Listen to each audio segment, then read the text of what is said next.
băgăm prima dată ăsta, pop-up ăsta de ananas. Ăsta intră ușor, nu se sparge, e moale. Dar ăsta e problema un pic, trebuie să încerc așa fix pe mijloc ușor.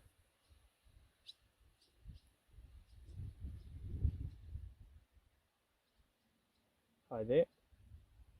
De-aia nu prea am rezultate, se pare că astea cam cad și de asta se poate să n-am a fi avut decât un rezultat.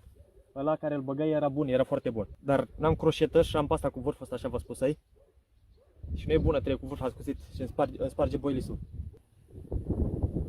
Și punem pe fir, eu nu am pus fir de păr,